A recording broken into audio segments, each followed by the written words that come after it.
ನನ್ನ ಬಾಸ್ ಬೆಳಗಿನ ಹೂನುಗಂಟೆಯ ಗ್ರಾಹಕನ ಬಗ್ಗೆ ನನಗೆ ಒಂದು ನಿಯಮ ಹೇಳಿದ್ದರು. ಅವನಿಗೆ ಹಿತ್ತಾಳೆ ಕೀಲಿ ಕೈ ನೀಡು ಮತ್ತು ನೀರನ್ನು ಎಂದಿಗೂ ಬರಿಗೈಯಿಂದ ಮುಟ್ಟಬೇಡ. ನಾನು ಒಂದು ನಿರ್ಜನವಾದ ಹೆಕವೆ ಗ್ಯಾಸ್ ಸ್ಟೇಷನ್ನಲ್ಲಿ ರಾತ್ರಿ ಶಿಫ್ಟ್ ಕೆಲಸ ಮಾಡುತ್ತಿದ್ದೆ. ಆ ಮಾಲೀಕ ವಿಚಿತ್ರ ವ್ಯಕ್ತಿಯಾಗಿದ್ದರು. ಅವರು ನಗದು ರೂಪದಲ್ಲಿ ಹಣ ನೀಡುತ್ತಿದ್ದರು ಮತ್ತು ನನ್ನ ಕಣ್ಣುಗಳನ್ನು ನೋಡುತ್ತಲೇ ಇರಲಿಲ್ಲ. ಅವರು ನನಗೆ ಕೆಲಸಗಳ ಪಟ್ಟಿಯನ್ನು ನೀಡಿದ್ದರು, ಆದರೆ 4ನೇ ನಿಯಮವು ದಪ್ಪ ಕೆಂಪು ಶಾಯಿಯಲ್ಲಿ ಬರೆಯಲಾಗಿತ್ತು.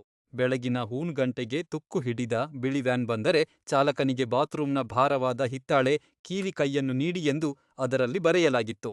ನಂತರ ದಪ್ಪ ರಬ್ಬರ್ ಗ್ಲೌಸ್ ಬಳಸಿ ತಕ್ಷಣವೇ ನೆಲವನ್ನು ಒರೆಸು. 6 ವಾರಗಳ ಕಾಲ ಇದೇ ದಿನಚರಿಯಾಗಿತ್ತು. ಒಬ್ಬ ಬೆಳ್ಳಗಿನ ಮೈಯೆಲ್ಲ ನೀರಿನಿಂದ ನೆನೆದ ವ್ಯಕ್ತಿ ಬರುತ್ತಿದ್ದ, ಕೀಲಿ ಕೈ ಪಡೆದು 15 ನಿಮಿಷಗಳ ನಂತರ ಹೊರಟು ಹೋಗುತ್ತಿದ್ದ. ಪ್ರತಿ ಬಾರಿಯೂ ಬಾತ್ರೂಮ್ ಮಲಿನವಾದ ದುರ್ವಾಸನೆಯ ನೀರಿನಿಂದ ತುಂಬಿರುತ್ತಿತ್ತು. ಕೊನೆಗೆ ನನ್ನ ಕುತೂಹಲ ನನ್ನನ್ನು ಸೆಳೆಯಿತು. ನಾನು ಸೆಕ್ಯೂರಿಟಿ ಟೇಪ್ಗಳನ್ನು ಪರಿಶೀಲಿಸಿದೆ ಮತ್ತು ಆ ವ್ಯಕ್ತಿ ಬಾತ್ರೂಮ್ಗೆ ಹೋಗುವುದನ್ನು ನೋಡಿದೆ, ಆದರೆ ಅವನು ಹೊರಬಂದಲೇ ಇಲ್ಲ. ಸರಿಯಾಗಿ 15 ನಿಮಿಷಗಳ ನಂತರ ಪರದೆಯು ಕ್ಷಣಕಾಲ ಮಸುಕಾಯಿತು ಮತ್ತು ಆ ವ್ಯಕ್ತಿ ಹಾಗೂ ಅವನ ವ್ಯಾನ್ ಎರಡೂ ಮಾಯವಾದವು. ನಾನು ಮತ್ತೆ ಬಾತ್ರೂಮ್ಗೆ ಹೋಗಿ ಸಿಂಕ್ ಕೆಳಗೆ ಒಂದು ಗುಪ್ತ ಕೀಲಿರಂಧ್ರವನ್ನು ಕಂಡೆ.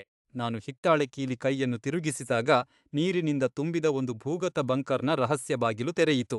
ಅದರೊಳಗೆ ಡಜನ್ಗಟ್ಟಲೆ ಸೂಟ್ಕೇಸ್ಗಳು ಮತ್ತು ಅಲ್ಲಿ ಸಿಲುಕಿ ನೀರಿನಲ್ಲಿ ಮುಳುಗಿ ಮರಣ ಹೊಂದಿದ ಜನರ ಅವಶೇಷಗಳಿದ್ದವು. ಹಠಾತ್ತನೆ ನನ್ನ ಹಿಂದೆ ಏನೋ ಎಳೆಯುವ ಶಬ್ದ ಕೇಳಿಸಿತು. ಆ ಚಾಲಕ ಅಲ್ಲಿಗೆ ಬಂದಿದ್ದ, ಆದರೆ ಅವನು ಇನ್ನು ಮನುಷ್ಯನಾಗಿರಲಿಲ್ಲ. ಅವನು ಕೊಳೆಯುತ್ತಿರುವ, ನೀರಿನಲ್ಲಿ ನೆನೆದ ಒಂದು ಭಯಾನಕ ರೂಪವಾಗಿದ್ದ. ಅವನ ಚರ್ಮವು ಬೂದು ಬಣ್ಣಕ್ಕೆ ತಿರುಗಿ ಸುಳಿಯಾಗುತ್ತಿತ್ತು. ನಾನು ವೇಗವಾಗಿ ಓಡಿ ಆಫೀಸ್ಗೆ ಹೋಗಿ ಬಾಗಿಲು ಹಾಕಿಕೊಂಡೆ. ಅಲ್ಲಿ ನನಗೆ ಮಾಲೀಕನ ಲೆಡ್ಜರ್ ಸಿಕ್ಕಿತು.